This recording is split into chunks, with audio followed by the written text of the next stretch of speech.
সারা দুনিয়ায় দিনের বার্তা করতে প্রচার ও প্রসার, কুরআন হাদিসের আলোকে শোনো বয়ান ভাই আমার।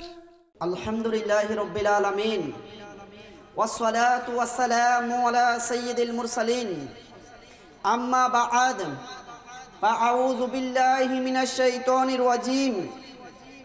বিসমিল্লাহির রহমানির রহিম। আসসালাতু ওয়াসসালামু আলাইকা ইয়া রাসূলুল্লাহ। আমরা কি পারি না আমার নবীর শানে উচ্চ সুরে দরুদ শরীফ পড়তে? কিতাবে আসছে যে যত বেশি মহব্বত নিয়ে দরুদ ও সালাম পড়বে, আল্লাহ পাক তার সিনার মধ্যে তত বেশি আমার নবীর মহব্বত দান করবে। আসসালাতু ওয়াসসালামু আলাইকা ইয়া রাসূলুল্লাহ ওয়া আলা আলিকা ওয়া সাহাবিকা ইয়া হাবিবাল্লাহ। আসসালাতু ওয়াসসালামু আলাইকা ইয়া নবী আল্লাহ ওয়া আলা আলিকা ওয়া সাহাবিকা ইয়া নূর আল্লাহ।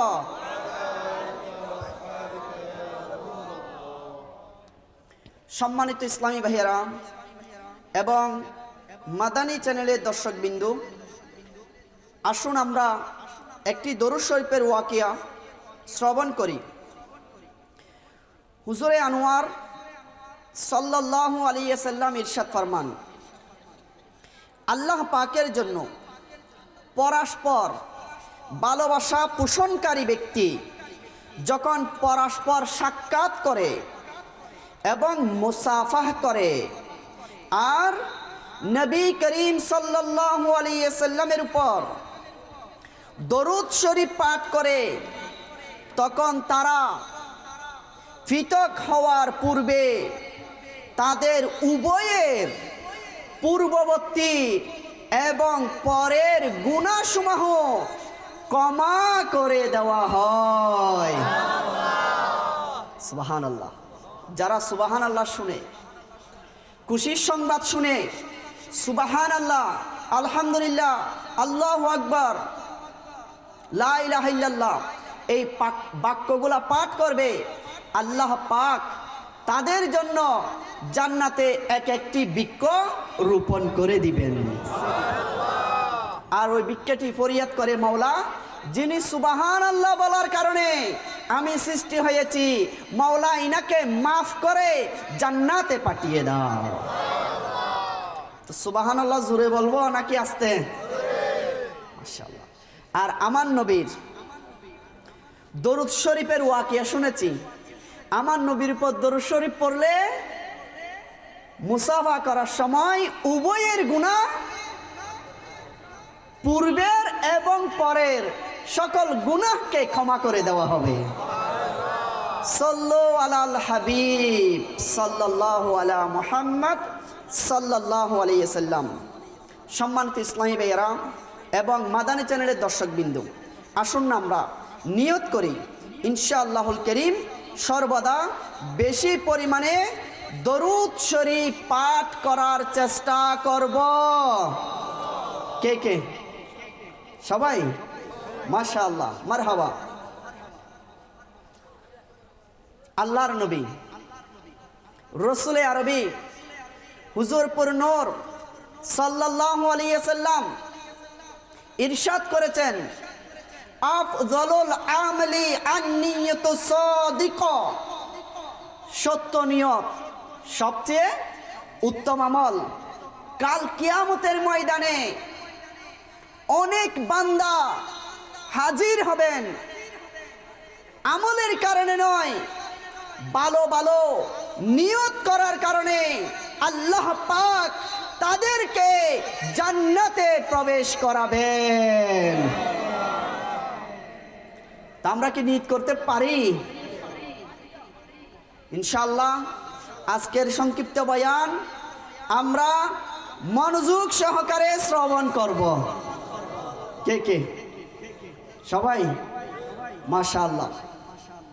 এবং যা শুনবো স্মরণ রেখে আমল করার চেষ্টা করব এবং অন্যান্য ইসলামী ভাইদের নিকট, পরিবারের নিকট, বাচ্চাদের নিকট, প্রতিবেশীর নিকট, আত্মীয় স্বজনের নিকট নেকির দাওয়াত স্বরূপ পৌঁছিয়ে দেওয়ার চেষ্টা করব। আল্লাহ পাক তৌফিক দান করুক। আজকে বরুড়া উপজেলার লক্ষ্মীপুর ইউনিয়নের বারোলিয়ার এলাকায় দাওয়াত ইসলামীর মাদ্রাসাতুল মদিনা ও ফাইজানে মদিনার পক্ষ থেকে বাৎসরিক ইজতিমায়ে জিকিরুন্নাথ মাহফিল এর আয়োজন করা হয়েছে প্রতি বছরের ন্যায়, আলহামদুলিল্লাহ। তো সম্মানিত ইসলামী ভাইয়েরা, তো আসুন আজকে আমরা ইজতিমার মধ্যে খুবই গুরুত্বপূর্ণ বিষয়, যার নাম প্রিয় নবী সাল্লাল্লাহু আলাইহি ওয়াসাল্লামের ক্ষমতা সম্পর্কে খুবই গুরুত্বপূর্ণ বয়ান।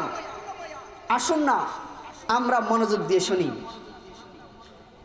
আল্লাহ পাকের সর্বশেষ নবী হুজুরে পাক সাল্লাল্লাহু আলাইহি ওয়াসাল্লাম ইরশাদ করেছেন, যখন কিয়ামতের দিন আসবে তখন সকল লোকেরা, সকল মানুষ কিয়ামতের ময়দানে একত্রিত হবেন। আর হযরতে সাইয়্যিদানা আদম আলাইহিস সালাতু ওয়াস সালাম এর কাছে সকল মানুষ উপস্থিত হবে। সকল মানুষ আদম আলাইহিস সালাতু ওয়াস সালামের কাছে আবেদন করবেন, আপনি আল্লাহ পাকের দরবারে আমাদের জন্য শাফাত করুন, কেননা আল্লাহ পাক আপনাকে পৃথিবীর জমিনে সর্বপ্রথম সৃষ্টি করেছেন। আপনি আল্লাহ পাকের প্রেরিত নবী, আপনি সকল মানুষদের পিতা। সকল লোকেরা উপস্থিত হয়ে আবেদন করবে, হে আদম আলাইহিস সালাম, আপনি এই কিয়ামতের ময়দানে কঠিন মুহূর্তে আমাদের জন্য সুপারিশ করুন। আদম আলাইহিস সালাতু ওয়াস সালাম বলবেন, আমি এই কাজের জন্য নয়, আপনাদের শাফাত আমার দ্বারা সম্ভব নয়, আপনাদেরকে শাফাত করার জন্য আমি নই, বরং তোমরা হযরতে ইব্রাহিম আলাইহিস সালাতু ওয়াস সালামের কাছে যাও, কেননা তিনি আল্লাহ পাকের খলিল অর্থাৎ বন্ধু। ইব্রাহিম আলাইহিস সালাম তিনি আল্লাহ পাকের কি বন্ধু। আদম আলাইহিস সালাম বলবেন, তোমাদের জন্য আমি সুপারিশ করতে পারবো না, তোমরা ইব্রাহিম খলিলুল্লাহ আলাইহিস সালাতু ওয়াস সালামের কাছে যাও, কেননা তিনি হচ্ছেন আল্লাহ পাকের বন্ধু। আল্লাহ পাকের বন্ধু। তখন সকল মানুষ ওই কিয়ামতের ময়দানে সূর্য সোয়া মাইল উপর থেকে আগুনের বৃষ্টি বর্ষণ করবে। এখন তো সূর্য আমাদের মাঝে পিঠ দিয়ে লক্ষ লক্ষ বর্গ মাইল উপর থেকে আমাদেরকে একটু মাত্র সূর্যের আলো দেয়, যে সূর্যের আলোতে দিনের বেলায়, দুপুরের বেলায়, দুপুরের সময় আমরা সহ্য করতে পারি না, আমাদের শরীর থেকে ঘাম বের হয়ে যায়। হে আশিকানে রাসূল, একটু চিন্তা করুন, যেখানে লক্ষ লক্ষ বর্গমাইল উপর থেকে নয়, কিয়ামতের ময়দানে শুধু সোয়া মাইল উপর থেকে, তাও মুখ দিয়ে সূর্য আগুন গরম বর্ষণ করবে, যেরকম উপর থেকে বৃষ্টি পতিত হয়।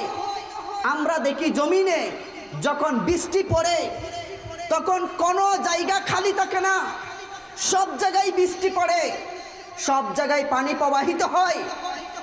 হে প্রিয় ইসলামী ভাইয়েরা, শুনুন শুনুন, ওই কিয়ামতের ময়দানে যখন সূর্য 100 মাইল উপর থেকে বৃষ্টির মতো আগুন বর্ষণ করবে, ওই কঠিন মুহূর্তে আপনার আমার মাথার মগজ টকবক টকবক করে সিদ্ধ হতে থাকবে।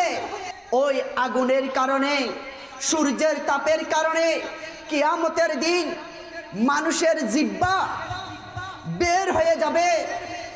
অনেকের জিহ্বা এত বেশি বের হবে বুকের নিচে নেমে যাবে। অনেকের জিহ্বা পানির তৃষ্ণায় নাভির নিচে নেমে যাবে।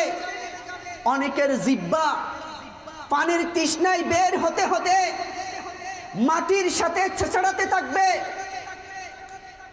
ওই কঠিন মুহূর্তে প্রিয় ইসলামী ভাইয়েরা, কিভাবে আমরা বাঁচব, কিভাবে আমরা রেহাই পাব, কিভাবে আমরা নাজাত পাব, কিভাবে আমরা আমার নবীর সুপারিশ পাব, কিভাবে আমরা জান্নাতে যাব, এই টেনশনে থাকবে। শুধু কেউ কারো হবে না। মা ছেলেকে চিনবে না, ছেলে বাবাকে চিনবে না, স্ত্রী স্বামীকে চিনবে না, স্বামী স্ত্রীকে চিনবে না। এমন একটি স্থানের নাম, যার নাম কিয়ামতের ময়দান। শুনুন শুনুন, ওই কিয়ামতের ময়দানে সকল লোক যখন আদম আলাইহিস সালাতু ওয়াস সালামের কাছে যাবে, বলবে আমাদের জন্য শাফাত করুন। আদম আলাইহিস সালাম বলবে, আমি এই কাজের জন্য নয়, বরং তোমরা ইব্রাহিম খলিলুল্লাহর কাছে যাও, কেননা তিনি আল্লাহ পাকের বন্ধু রয়েছে। সকল মানুষ ওই কঠিন মুহূর্তে যখন ইব্রাহিম খলিলুল্লাহ আলাইহিস সালাতু ওয়াস সালামের কাছে যাবে, ইব্রাহিম খলিলুল্লাহ বলবেন, আমিও এই কাজের জন্য নয়, আমি আপনাদেরকে সুপারিশ করতে পারবো না, বরং তোমরা হযরতে সাইয়্যিদানা মুসা করিমুল্লাহ আলা নবিয়ানা আলাইহিস সালাতু ওয়াস সালামের কাছে যাও। হাই হাই, সকল মানুষ মুসা আলাইহিস সালাতু ওয়াস সালামের কাছ থেকে মুখ ফিরিয়ে নেবেন। প্রিয় প্রিয় ইসলামী ভাইয়েরা, মুসা করিমুল্লাহ আলাইহিস সালাতু ওয়াস সালামও বলবেন, আমিও এই কাজের জন্য উপযুক্ত নও। তখন মুসা আলাইহিস সালাতু ওয়াস সালামও বলবেন, তোমরা ঈসা নবীর কাছে যাও, ঈসা নবীর কাছে যাও। তখন সকল মানুষ সূর্যের তাপের কারণে মাথার মগজগুলা টকবক করে সিদ্ধ হতে থাকবে, আর তৃষ্ণায় জিহ্বা বের হতে থাকবে। শরীরের মধ্যে কোনো কিছুই থাকবে না, সবাই নিজের গুনাহ অনুযায়ী সাঁতার কাটবে। যারা গুনাহ করেছে, হয়তো অনেকের ঘাম এত বেশি হবে হাঁটু পর্যন্ত, অনেকের গুনাহ আরো বেশি হলে তাদের ঘাম হবে কোমর পর্যন্ত। যারা আরো বেশি গুনাহ করেছে তাদের ঘাম কাঁধ পর্যন্ত। যারা দুনিয়ায় আরো বেশি গুনাহ করেছে, আরো বেশি নাফরমানি করেছে, তাদের ঘাম এর মধ্যে তারা হাবুডুবু খাবে, এমন ঘাম শরীর থেকে ঝরতে থাকবে।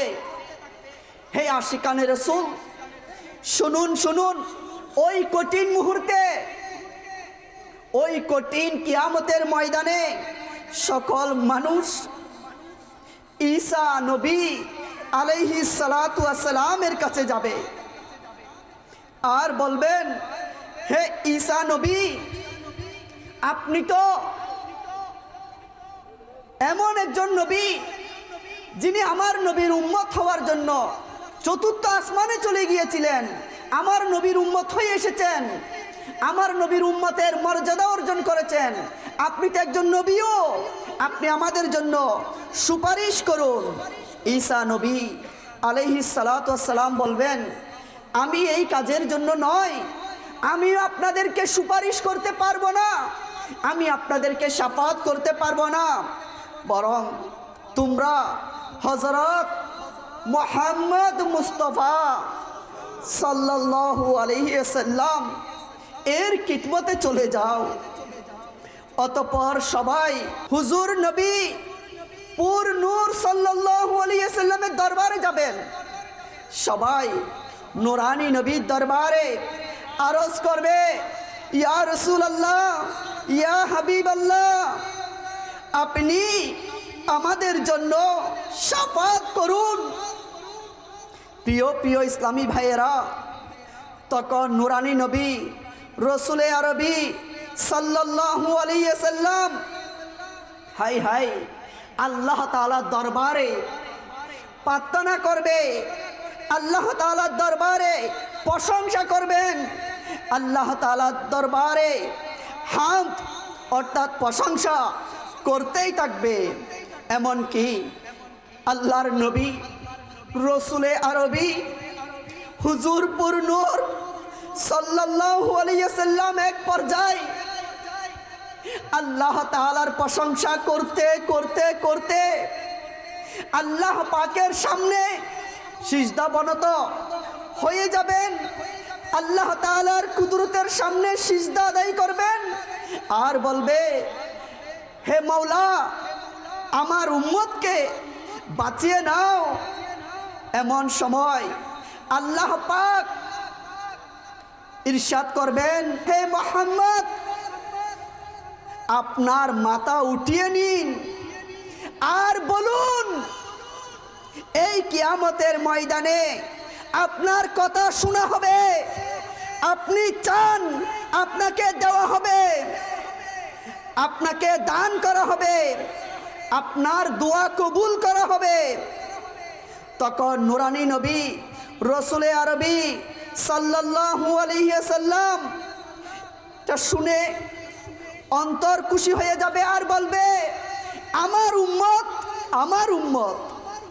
তখন বলা হবে, যাও যাও, যান আপনার উম্মতদের মধ্যে যে ওই সকল ব্যক্তি যারা গুনাহ করার কারণে জাহান্নামে চলে গিয়েছে তাদেরকে বের করে জান্নাতে নিয়ে যাও।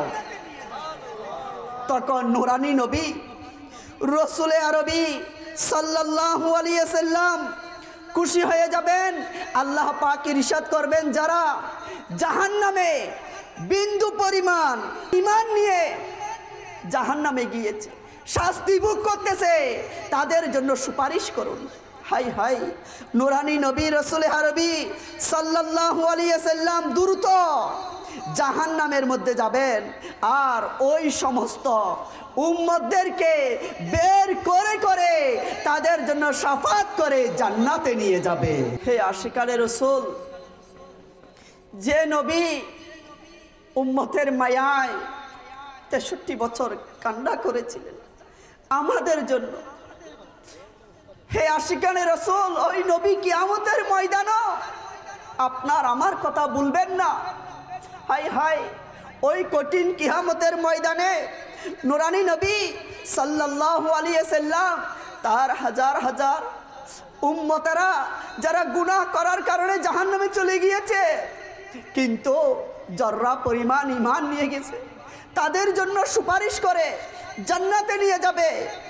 নুরানি নবী রসুল আরবি সাল্লাল্লাহু আলাইহি ওয়াসাল্লাম আবারও আল্লাহ পাকের সামনে সিজদাবনত হয়ে যাবে, আবারও সিজদা করবে আর বলবে, আমার উম্মত, আমার উম্মত। আল্লাহ পাক বলবেন, হে মুহাম্মদ সাল্লাল্লাহু আলাইহি ওয়াসাল্লাম, আপনার মাথা উঠিয়ে নিন আর বলুন, আপনার কথা শোনা হবে, আপনি চান আপনাকে দান করা হবে, আপনাকে শাফাতের অধিকারী বানানো হবে। তখন সুবহানাল্লাহ আমার নবী আরজ করবে, আমার উম্মত, হে আল্লাহ আমার উম্মত, আমার উম্মত, হাই হাই। তখন বলা হবে যান এবং আপনার উম্মতদের মধ্যে ওই সকল ব্যক্তিকে জাহান্নাম থেকে বের করে নিন যাদের অন্তরে সরিষার দানা পরিমাণও ঈমান রয়েছে। অতঃপর নুরানি নবী রসুল আরবি সাল্লাল্লাহু আলাইহি সাল্লাম আবারও জাহান্নামের মধ্যে প্রবেশ করবেন, জাহান্নাম থেকে তাদের জন্য সুপারিশ করে তাদেরকে জান্নাতে নিয়ে যাবেন। হাই হাই, নুরানি নবী রসুল আরবি সাল্লাল্লাহু আলাইহি সাল্লাম আবারও আল্লাহ তাআলার প্রশংসা করবেন। এরপর আবারও আল্লাহ তাআলার সামনে সিজদা দিবেন আর আল্লাহ তাআলা বলবেন, হে মুহাম্মদ সাল্লাল্লাহু আলাইহি সাল্লাম, আপনার মাথা উঠিয়ে নিন আর বলুন, আপনার কথা শোনা হবে। আপনি চান আপনাকে দান করা হবে, শাফাআত করুন, কবুল করা হবে। তখন নুরানি নবী সাল্লাল্লাহু আলাইহি সাল্লাম আরজ করবে, হে আল্লাহ আমার উম্মত, আমার উম্মত। তখন বলা হবে যান, যার অন্তরে সরিষার দানা পরিমাণ ঈমান রয়েছে তাদের জন্য সুপারিশ করুন। নুরানি নবী সাল্লাল্লাহু আলাইহি সাল্লাম তৃতীয়বারের মতো জাহান্নামের মধ্যে প্রবেশ করবেন আর ওই সমস্ত উম্মতদের জন্য সুপারিশ করবে যারা সরিষার দানা পরিমাণ ঈমান নিয়ে গেছে। প্রিয় ইসলামী ভাইয়েরা, কিন্তু গুনাহ করেছে, গুনাহ করার কারণে জাহান্নামের শাস্তি ভোগ করতেছে, তাদের জন্য সুপারিশ করে জান্নাতে নিয়ে যাবেন। হে আশিকানে রাসূল, হে প্রিয় ইসলামী ভাইয়েরা, একটু চিন্তা করুন, নুরানি নবী রসুল আরবি সাল্লাল্লাহু আলাইহি সাল্লাম যদি শাফায়াত না করে আমরা কিভাবে জান্নাতে যাব? যে জাহান্নামের কথা আমরা শুনতেছি, এই জাহান্নামের আযাব বরদাস্ত করার মতো আমাদের কারো ক্ষমতা নেই, আমাদের কারো সাধ্য নেই। আমরা যে জাহান্নামের আযাব বরদাস্ত করব। হে আশিকানে রাসূল, কিতাবের মধ্যে রয়েছে যদি জাহান্নামের আগুন একটি সুইয়ের মাথাতে করে নিয়ে আসমান থেকে নিক্ষেপ করা হয় আর সেই আগুন দুনিয়াতে আসার আগে আগে দুনিয়ার সব কিছু জ্বলে ছাই হয়ে যাবে, তামা হয়ে যাবে। হে আশিকানে রাসূল, ওই জাহান্নামের আগুনের এত বেশি তেজ, এত বেশি পাওয়ার রয়েছে। একটু চিন্তা করুন, এই লাজুক শরীর, এই নরম শরীর জাহান্নামের আযাব কিভাবে বরদাস্ত করবে? High high. হে আশিকানে রাসূল, আজ আমরা জাহান্নামের ভয় করি না, আমরা চিন্তা করি না মানুষকে ধোঁকা দিতে, সুদ খেতে, মানুষকে কষ্ট দিতে। একটু চিন্তা করি না এই গুনাহে কবিরা আমাকে কোথায় নিয়ে যাবে, আমার শেষ ঠিকানা কোথায় হবে, এই আমলের কারণে আমাকে কতটুকু শাস্তি ভোগ করতে হবে। হে প্রিয় ইসলামী ভাইয়েরা এবং মাদানী চ্যানেলের দর্শক বিন্দু, একটু চিন্তা করুন, সেই জাহান্নামের আযাব বরদাস্ত করার মতো ক্ষমতা আমাদের কারো নাই। কিভাবে সহ্য করব, কিভাবে বরদাস্ত করব? হে আশিকানে রাসূল, আল্লাহ আল্লাহ। সদর শরিয়া মুফতি মোহাম্মদ আমজাদ আলী আজিমি রহমতুল্লাহ আলাইহি বলেন, হুজুরে আকদাস সাল্লাল্লাহু আলাইহি সাল্লাম হচ্ছেন আল্লাহ পাকের একমাত্র প্রতিনিধি, যিনি সপ্তম জগৎকে হুজুরপুর নূর সাল্লাল্লাহু আলাইহি সাল্লাম এর ক্ষমতার অধীনে করে দিয়েছেন।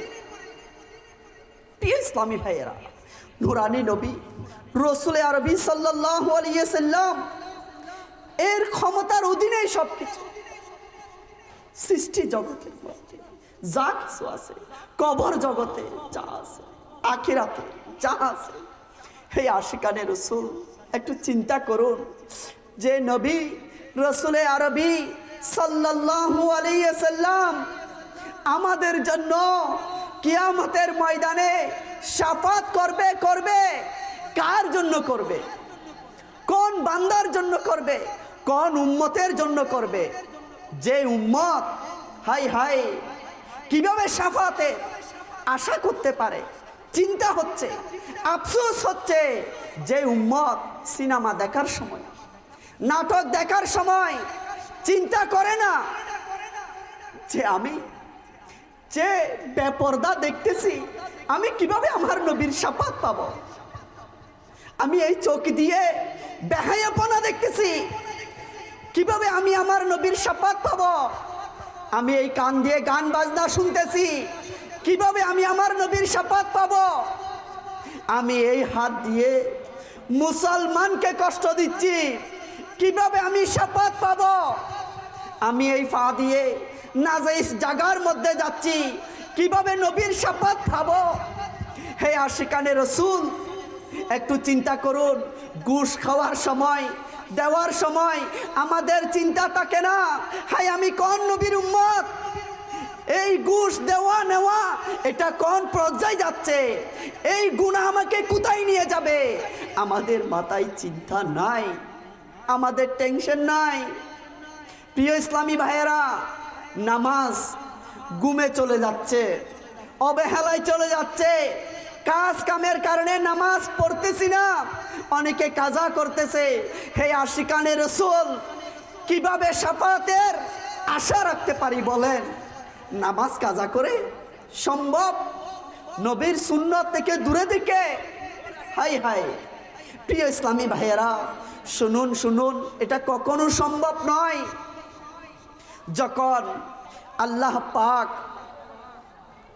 আপন বান্দাদের উপর হজ ফরজ করলেন এবং হুজুর নূর সাল্লাল্লাহু আলাইহি ওয়াসাল্লাম খুতবায় হজ ফরজ হওয়ার সম্পর্কে ঘোষণা দিয়ে ইরশাদ করলেন, হে লোকেরা, আল্লাহ পাক তোমাদের উপর হজ ফরজ করে দিয়েছেন, তাই হজ আদায় করো। তখন এক সাহাবিয়ে রসুল হযরত আকরা বিন হাবিশ রাদিয়াল্লাহু তাআলা আনহু তিনি আরজ করলেন, ইয়া রাসূলুল্লাহ সাল্লাল্লাহু আলাইহি ওয়াসাল্লাম, প্রতি বছরেই কি হজ করা ফরজ? ওই সাহাবী তিনবার বললেন।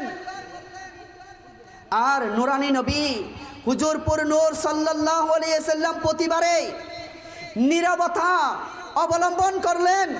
অতঃপর ইরশাদ করলেন, যদি আমি হ্যাঁ বলে দিতাম তবে প্রতি বছরে হজ করা ফরজ হয়ে যেত। এই জন্য আমি হ্যাঁ বলিনি। মনে রাখবেন, জীবনে একবার ফরজ যদি সমর্থ হয়। হাদিসে পাকে বর্ণিত রয়েছে, সাহাবিয়ে রসুল হযরত আকরা বিন হাবিশ রাদিয়াল্লাহু তাআলা আনহু রাসূলুল্লাহ সাল্লাল্লাহু আলাইহি ওয়াসাল্লাম কে প্রতি বছর হজ ফরজ হওয়ার ব্যাপারে জিজ্ঞাসা করেছিলেন।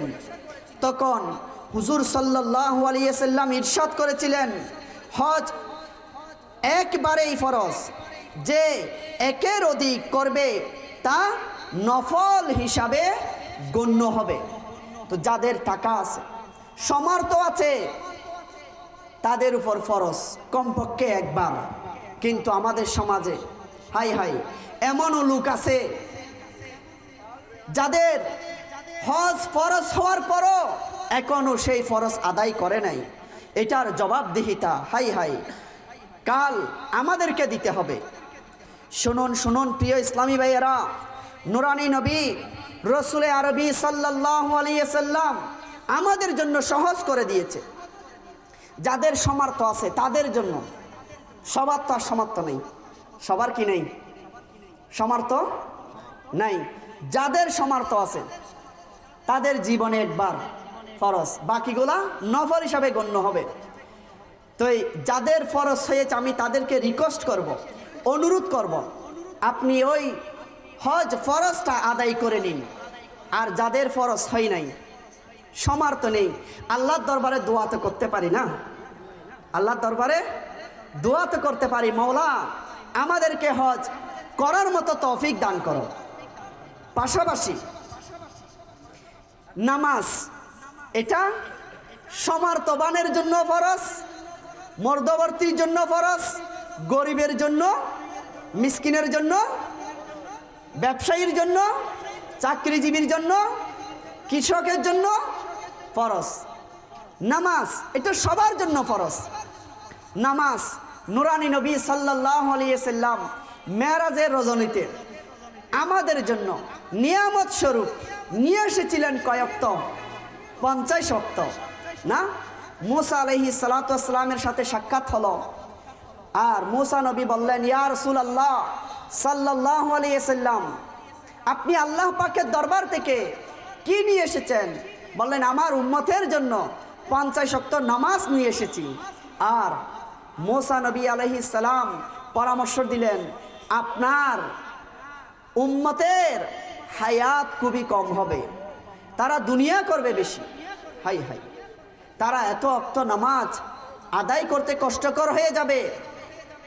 তখন নুরানি নবী সাল্লাল্লাহু আলাইহি ওয়াসাল্লাম আল্লাহ তাআলার আবার দিদার লাভে ধন্য হলেন, 5 ওয়াক্ত নামাজ কমিয়ে আনলেন।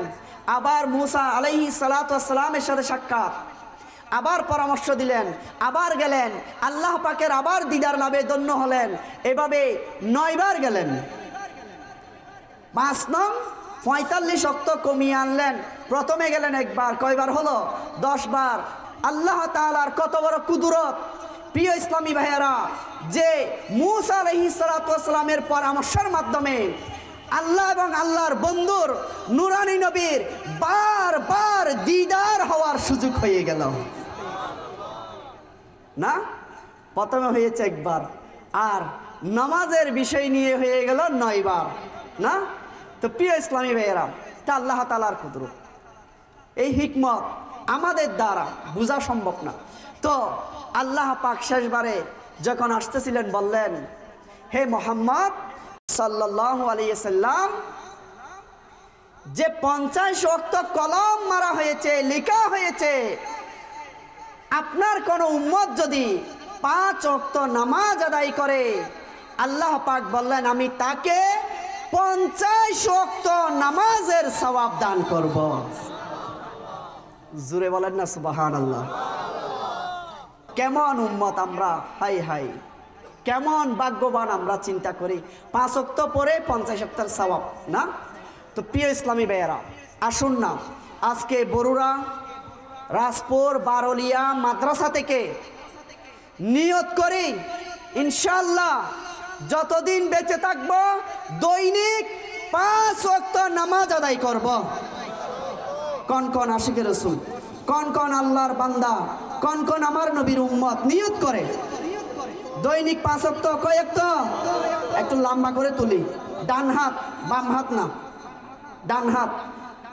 কিয়ামতের ময়দানও ইনশাআল্লাহ ডান হাতে আমলনামা দেওয়া হবে। কোন হাত তুলব? সব সময় ডান হাত। ইনশাআল্লাহ আজকে থেকে আমরা দৈনিক কয় ওয়াক্ত নামাজ পড়ব?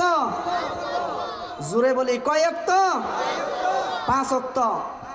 কেউ যদি চায় আমি আল্লাহ তাআলার সান্নিধ্য, আল্লাহ তাআলার সন্তুষ্টি অর্জন করব, তাহলে সেই 5 ওয়াক্ত নামাজের পর সবচেয়ে শ্রেষ্ঠ ইবাদত তাহাজ্জুদের নামাজ আদায় করবেন। যে ব্যক্তি 5 ওয়াক্ত নামাজের পর, 5 ওয়াক্ত নামাজের পাশাপাশি তাহাজ্জুদের নামাজ আদায় করবে, সে অতি তাড়াতাড়ি আল্লাহ তাআলার কাছাকাছি যাওয়ার সুযোগ পাবে, সে আল্লাহ তাআলার সন্তুষ্টি অর্জন করতে পারবে। আল্লাহ তাআলা আমাদেরকে তৌফিক দান করুক। হে আশিকানে রাসূল, নামাজ তো পড়ব, নামাজ পড়ার আগে বড় একটি ইবাদত আছে, সেটি কি? আসুন শুনি। নুরানি নবী রাসূলে আরবি সাল্লাল্লাহু আলাইহি ওয়াসাল্লাম ইরশাদ করেছেন, যদি আমার উম্মতের কষ্টর কথা মাথায় না থাকতো, তবে আমি অবশ্যই মেসওয়াককে সেইভাবে ফরজ করে দিতাম যেভাবে আমি তাদের উপর উযুকে ফরজ করে দিয়েছি। যেভাবে উযু করা কি ফরজ। আল্লাহ রাসূল সাল্লাল্লাহু আলাইহি সাল্লাম আমাদের কষ্টের কথা চিন্তা করে মেসওয়াককে ফরজ করে দেয় নাই, কিন্তু মেসওয়াকের গুরুত্ব অনেক বেশি। নূরানী নবী সাল্লাল্লাহু আলাইহি সাল্লাম ইরশাদ করেন, যদি আমার উম্মতের কষ্টের কথা মাথায় না থাকতো তবে আমি ঈশার নামাজকে রাতের 1/3 বা মাঝ রাত পর্যন্ত দেরি করার জন্য অবশ্যই আদেশ দিতাম। প্রিয় ইসলামী ভাইয়েরা, আমাদের কষ্টের কথা চিন্তা করে হাই হাই আমাদেরকে এশারের নামাজের মধ্যে দয়া করেছে না? আল্লাহ পাক আমাদেরকে এশারের নামাজ সঠিক সময়ের ভিতর আদায় করার তৌফিক দান করুক। আল্লাহ রাসূল সাল্লাল্লাহু আলাইহি সাল্লাম আরো ইরশাদ ফরমান, যদি বৃদ্ধদের দুর্বলতা এবং অসুস্থদের অসুস্থতার চিন্তা না হতো তবে এই নামাজ ইশারের নামাজকে অর্ধেক রাত পর্যন্ত অবশ্যই ফেরি করে দিতাম। প্রিয় ইসলামী ভাইয়েরা, আল্লাহ রাসূল সাল্লাল্লাহু আলাইহি সাল্লাম আমাদের উপর দয়া করেছে না? আল্লাহ পাক আমাদেরকে তৌফিক দান করুক। মেসওয়াক করব, কি করব? মেসওয়াক। কেন? মেসওয়াকের এত ফজিলত, এত ফজিলত, এত ফজিলত, যদি কেউ উযু করার সময় মেসওয়াক করে নেয় আল্লাহ পাক তাকে প্রতি রাকাতে 70 রাকাত নামাজের সওয়াব দান করবেন। প্রতি রাকাতে কত? প্রতি রাকাতে 70 রাকাত। 2 রাকাত পড়লে 140, আর যদি 4 রাকাত পড়া হয় তাহলে 280 রাকাতের সওয়াব না? মেসওয়াক করার কারণে। এই মেসওয়াক করে যদি আমরা নামাজ পড়ি প্রতি রাকাতে 70 রাকাতের সওয়াব পাবো। ঠিক আছে? যারা মেসওয়াক করবে তাদের চেহারা নুরান্নিয়ত হবে, যারা মেসওয়াক করবে তাদের মারিও মজবুত হবে, যারা মেসওয়াক করবে তাদের দাঁতের যে রোগ রয়েছে রোগ দূর হয়ে যাবে। অনেক ফজিলত আছে। আল্লাহ রাসূলের সুন্নতের উপর আমল হবে। আল্লাহ পাক আমাদেরকে তৌফিক দান করুক। এমনকি উম্মুল মুমিনিন হযরত সাইয়্যিদাতুনা আয়েশা সিদ্দিকা রাদিয়াল্লাহু তাআলা আনহা থেকে বর্ণিত, নবী করিম রউফুর রহিম সাল্লাল্লাহু আলাইহি সাল্লাম যখন দৌলত খানায় অর্থাৎ ঘরে তাশরিফ নিয়ে আসতেন তখন সর্বপ্রথম মেসওয়াক করতেন, আর রাত বা দিন যখনই আরাম করতেন বা জাগ্রত হতেন তখনই উযু করার পূর্বে মেসওয়াক করে নিতেন। সুবহানাল্লাহ। এটা মহা সুন্নতে মুবারাকা। আল্লাহ পাক আমাদেরকে তৌফিক দান করুক। প্রিয় নবী সাল্লাল্লাহু আলাইহি সাল্লাম ইরশাদ করেছেন, মেসওয়াক মুখকে পবিত্রতা এবং আল্লাহ পাকের সন্তুষ্টির মাধ্যম। সুবহানাল্লাহ, সুবহানাল্লাহ। আল্লাহ পাক আমাদের সবাইকে তৌফিক দান করুক। প্রিয় ইসলামী ভাইয়েরা, আমাদের মাকতাবাতুল মদিনায় এই মেসওয়াকগুলো পাওয়া যায়।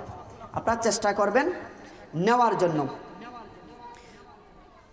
হযরত আবু হুরায়রা রাদিয়াল্লাহু আনহু থেকে বর্ণিত, এক ব্যক্তি দরবারে রিসালতে উপস্থিত হয়ে আরজ করল, ইয়া রাসূলুল্লাহ সাল্লাল্লাহু আলাইহি সাল্লাম, আমি ধ্বংস হয়ে গেছি। ইরশাদ করলেন, কোন বিষয়টি তোমাকে ধ্বংসে পতিত করেছে? তখন ওই সাহাবী আরজ করল, আমি রমজানে নিজের স্ত্রীর সাথে সহবাস করে ফেলেছি। ইরশাদ করলেন, তুমি কি গোলাম আজাদ করতে পারবে? আরজ করা হলো, না, গোলাম আজাদ করার মতো আমার সামর্থ্য নেই। নুরানি নবী ইরশাদ করলেন, লাগাতার 2 মাস রোজা রাখতে পারবে? ওই সাহাবী আরজ করলো, না 2 মাস রোজা রাখার মতো সামর্থ্য খাবার দাবার আমার কাছে নেই। আচ্ছা, তখন ইরশাদ করলেন 60 জন মিসকিনকে খাওয়াতে পারবে? আরজ করলো, না। এই সময় তার পবিত্র খিদমতে আল্লাহ রসুলের দরবারে কিছু খেজুর আসলো। কি আসলো? আল্লাহ রসুলের দরবারে কিছু খেজুর পেশ করা হলো।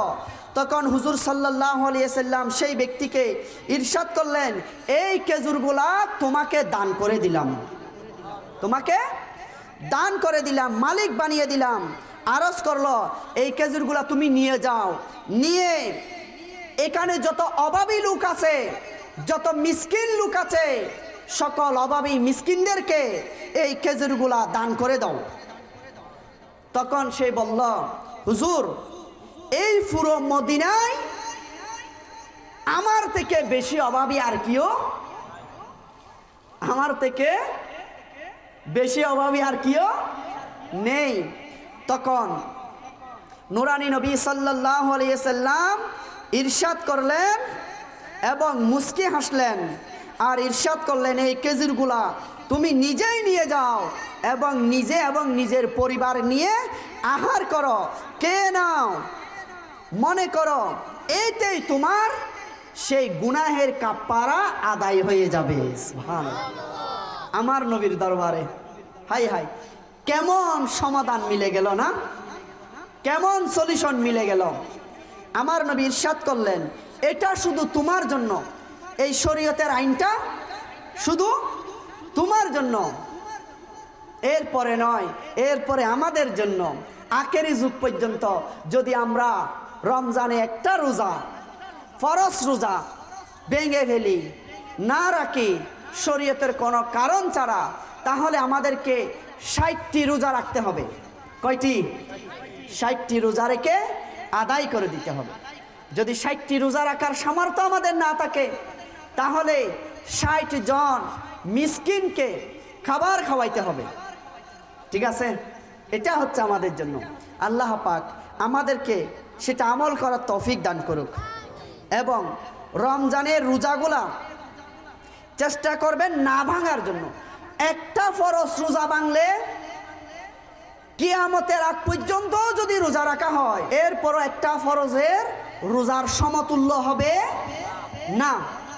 কিন্তু আমাদের সমাজে কিছু ফজিলতওয়ালা মুসলমান আছে যারা হাই হাই ছোটখাটো কারণের জন্য, ছোটখাটো রোগের জন্য, ছোটখাটো বিষয়ের জন্য, ছোটখাটো মেহনতের জন্য রোজা ভঙ্গ করে। হাই হাই এটা ফরজ, এটা ভঙ্গ করা যাবে না, খেয়াল রাখবেন, এটা আল্লাহ তাআলা ফরজ করেছেন আমাদের উপর না। দেখবেন রোগ আছে না, বিমারি, ওষুধ খাইতে হবে না, ওষুধ আপনি সেহরির সময় খান, এদিকে ইফতারের সময় খান। রোজা রাখার কারণে বরঞ্চ আপনার শরীর আরো সুস্থতা থাকবে। হাজারো প্রমাণ আছে এরকম। হ্যাঁ, রোজা রাখার কারণে কি থাকে? শরীর সুস্থতা থাকে, অসুস্থ হবেন না আপনি। ঠিক আছে, চেষ্টা করেন। এবং অন্যান্য কারণে রোজা ভাঙবেন না। অনেক সময় আমরা লুকিয়ে লুকিয়ে খাই, আমরা লুকিয়ে লুকিয়ে খাই, কেউ না দেখে মতো। নাউজুবিল্লাহ, ভাই কেউ দেখে নাই, আমার ডান কাঁধের ফেরেশতা দেখে নাই, জোরে বলেন না, বাম কাঁধের ফেরেশতা দেখে নাই, আল্লাহ পাক দেখে নাই। আল্লাহ পাকের কুদরতের দৃষ্টি থেকে কি আড়াল করতে পারছি? তো লুকিয়ে লুকিয়ে খাচ্ছি। অনেক হোটেল খোলা থাকে, অনেক হোটেলের মধ্যে পর্দা দিয়ে ডেকে দেওয়া হয়, পর্দার ভিতর খাওয়ানো হচ্ছে। হাই হাই মানুষ দেখে নাই, কেউ দেখে নাই, ব্যবসা চলতেছে, মানুষ রোজা ভাঙতেছে, গুনাহ করতেছে, কেউ দেখে নাই, কিন্তু মাওলা তো দেখেছেন। এটা কি অন্তরে আসে না? ফিরিস্তা দেখতেছে, এটা কি অন্তরে আসে না? ফিরিস্তা লিখতেছে আমার গুনার কথা, এটা কি মনে আসে না? পিএস লাইভেরা, যদি আজকের বয়ান থেকে শুধু এই বিষয়টা, এই একটি আমল আমি আপনি নিতে পারি যে যখনই আমরা সিনেমা, নাটক, গান বাজনা, কুদৃষ্টি দেওয়া, বেপরদা হওয়া, সুদ খাওয়া, সুদ দেওয়া, সুদ নেওয়া, অপরের মাল হক নষ্ট করা, কোন মুসলমানকে গালি দেওয়া, কোন মুসলমানের হক নষ্ট করার সময় যদি শুধু একটা বিষয় আমি আপনি চিন্তা করি যে আল্লাহ পাক আমাকে দেখতেছেন, আমি কিভাবে গুনাহ করব, তাহলে আপনি সমস্ত গুনাহ থেকে বেঁচে যাবেন। আমল করতে পারবো? কে কে নিয়ত করে ইনশাআল্লাহ যখন এই গুনাহ করার ওয়াসওয়াসা আসবে তখন এটা দিয়ানে আনবো, ফেরেশতা দেখতেছে, আল্লাহ পাক দেখতেছে। কে কে এই দিয়ান এনে গুনাহ থেকে বাঁচার চেষ্টা করবে? সবাই মাশাআল্লাহ। আল্লাহ পাক সবাইকে তৌফিক দান করুক।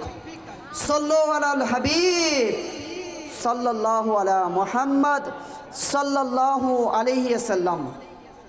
প্রিয় প্রিয় ইসলামী ভাইয়েরা, আজকে অনেকগুলা গুরুত্বপূর্ণ বিষয়ের বয়ান রয়েছে, তা আমি সবগুলাই করতেছি না, আপনাদের সামনে কয়েকটি মাত্র বেছে বেছে বয়ানগুলা করার চেষ্টা করতেছি, গুরুত্বপূর্ণ বিষয়গুলা চেষ্টা করতেছি।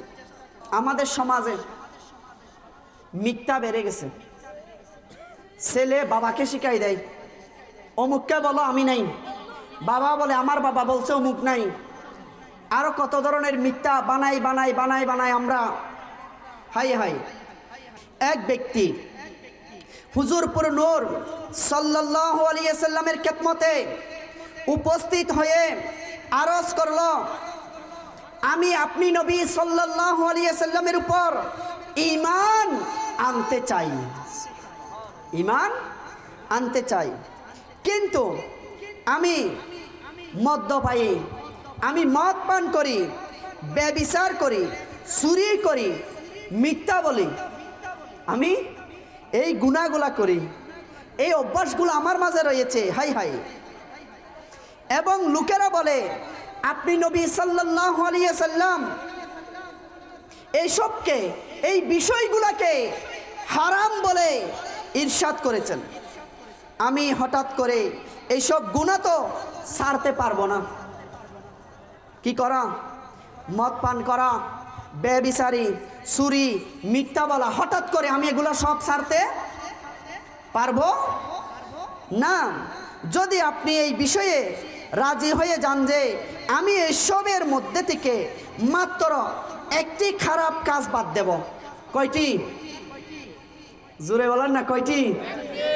একটি খারাপ কাজ বাদ দেব, তাহলে আমি আপনার হাতে হাত রেখে কালিমা শরীফ পড়ে মুসলমান হয়ে যাব। নুরানি নবী ইরশাদ করলেন, ঠিক আছে আপনার কথায় আমি রাজি, আপনার কথায় আমি রাজি। আজকে থেকে আপনি সব গুনাহ থেকে একটা গুনাহ ছাড়বেন। কয়টা? জোরে বলেন না, কয়টা? একটা গুনাহ ছাড়বেন, তাহলে আপনাকে মুসলমান করে নিচ্ছি। তো ইনি কালিমা শরীফ পড়ে মুসলমান হয়ে গেল। আর বললেন সব গুনাহ থেকে আপনি শুধুমাত্র মিথ্যা কথাটা বলবেন না। কি বলবেন না? আজকে থেকে কোনো মিথ্যা কথা বলতে পারবেন না। একটা ওসিয়ত, একটা নসিহত, একটা ওয়াদা করালেন। ওই ব্যক্তি চলে গেল। যখন সে নিজের নিয়ম অনুসারে একটি দোকানে মদ পান করার জন্য গ্লাস নিল, মদ নিল, তখন সেই চিন্তা করতে লাগলো, নুরানি নবীর দরবারে যদি আমি যাই, আমার নবী যদি জিজ্ঞেস করে মদ খেয়েছ, তখন আমি মিথ্যা কথা বলতে পারবো? তখন আমাকে বলতে হবে আমি মদ খেয়েছি, তখন তো আমি লজ্জায় পড়ে যাব। আমি যদি বলি আমার নবীর সামনে আমি মদ খেয়েছি, তখন আমি লজ্জায় পড়ে যাব, সাহাবী কেরামদের সামনে লজ্জায় পড়ে যাব। এটা মনে করে মদগুলা ফেলে দিয়ে ওইখান থেকে চলে আসলো। যখন তার নিয়ম অনুসারে চুরি করার সময় হলো, সে চুরি করতে গেল। চুরি করবে এমন সময় তার হঠাৎ করে মনে পড়ে গেল, হাই হাই, আমি তো দয়াল নবী সাল্লাল্লাহু আলাইহি সাল্লামকে কথা দিয়েছি কখনো মিথ্যা কথা বলবো না। যদি আমাকে জিজ্ঞেস করে চুরি করছো, তখন তো আমাকে সত্যই বলতে হবে চুরি করছি, তখন তো আমি লজ্জায় পড়ে যাব, আমি মুখ কিভাবে দেখাবো। এটা মনে করে ওই সুরের স্থান থেকে সেই ফিরে আসলো। যখন সেই নিয়ম অনুসারে এক জায়গায় জানা করতে গেল, এখনই জানা করবে, এমন সময় তার মনে পড়ে গেল আমি তো নুরানি নবীকে ওয়াদা দিয়েছি কখনো মিথ্যা বলবো না। যদি আমার নবী আমাকে জিজ্ঞেস করে তখন আমি কি জবাব দেব?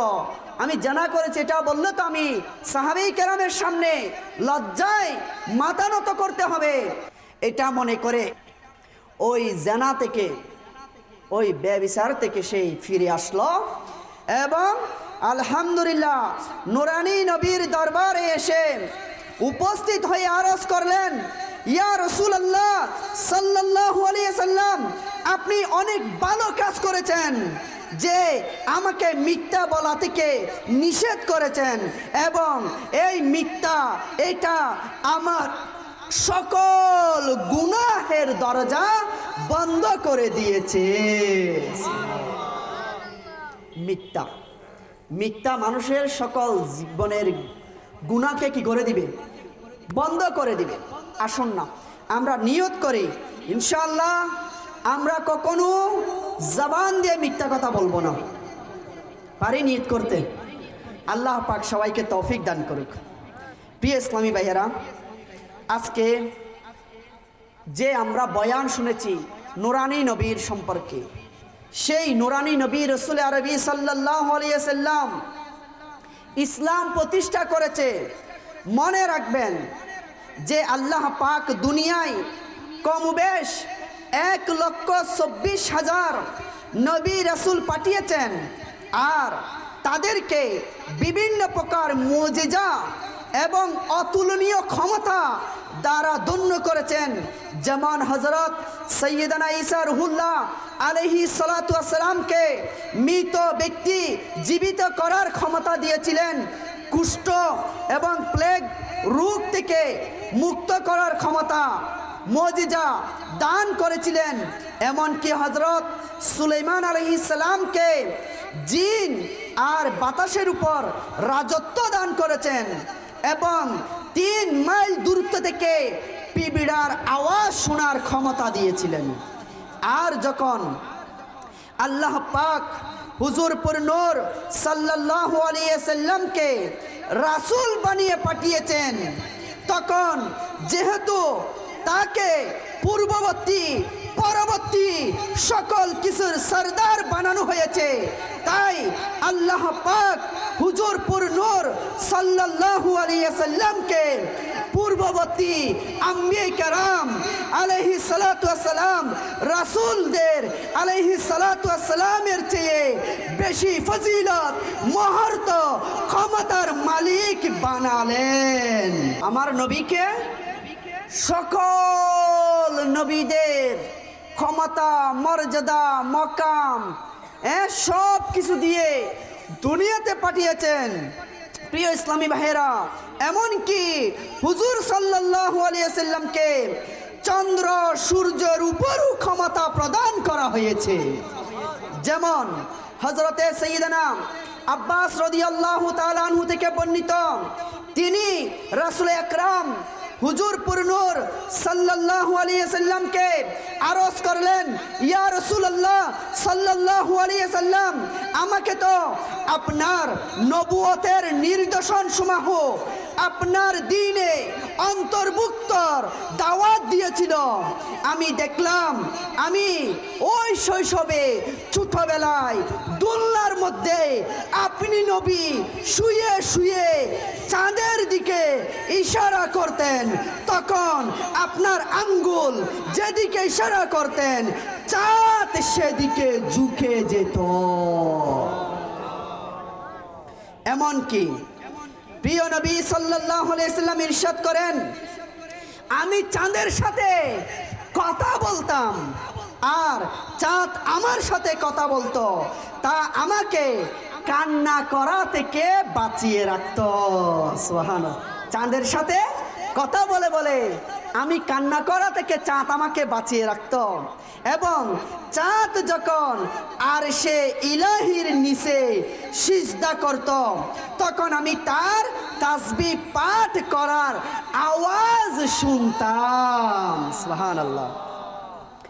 খাইবরের নিকটস্থ স্থান সাহবাই হুজুরপুর নূর সাল্লাল্লাহু আলাইহি ওয়াসাল্লাম আসরের নামাজ পড়ে সাথে সাথে হযরত আলী রাদিয়াল্লাহু আনহুর কুলের মধ্যে মাথা মুবারক রাখলেন, আরাম করতে লাগলেন, ঘুমাতে লাগলেন। মস্তক মুবারক রেখে ঘুমিয়ে পড়লেন। এবং ওই সময় হুজুর সাল্লাল্লাহু আলাইহি ওয়াসাল্লামের উপর একের পর এক ওহী অবতীর্ণ হতে লাগলো। হযরত আলী রাদিয়াল্লাহু আনহু পবিত্র মস্তক মুবারককে নিজের কুলে নিয়ে বসে আছেন। নুরানি নবী আরাম করতেছেন, ঘুমাচ্ছেন। এমন সময় সূর্য ডুবে গেল এবং হুজুর সাল্লাল্লাহু আলাইহি ওয়াসাল্লাম এর জানা হয়ে গেল যে হযরত আলী রাদিয়াল্লাহু আনহু আসরের নামাজ পড়েননি, নামাজ কাজা হয়ে গেছে। তখন হুজুর সাল্লাল্লাহু আলাইহি ওয়াসাল্লাম দোয়া করলেন, হে আল্লাহ, নিঃসন্দেহে আলী তোমার এবং তোমার রাসূলের অনুগত ছিল, তাই সূর্যকে আবার ফিরিয়ে দাও যেন আলী আসরের নামাজ আদায় করতে পারে। হযরত আসমা বিনতে উমাইস রাদিয়াল্লাহু তাআলা আনহুমা বলেন, আমি আমার নিজের চোখে দেখেছি যে নূরানী নবীর দুয়ার বরকতে ডুবন্ত সূর্য আবার ফিরে আসলো এবং আলী রাদিয়াল্লাহু আনহু আসরের নামাজ আদায় করলেন। সূর্য আবার ডুবে গেল। সুবহানাল্লাহ। সাল্লু আলাল হাবিব সাল্লাল্লাহু আলাইহি ওয়াসাল্লাম।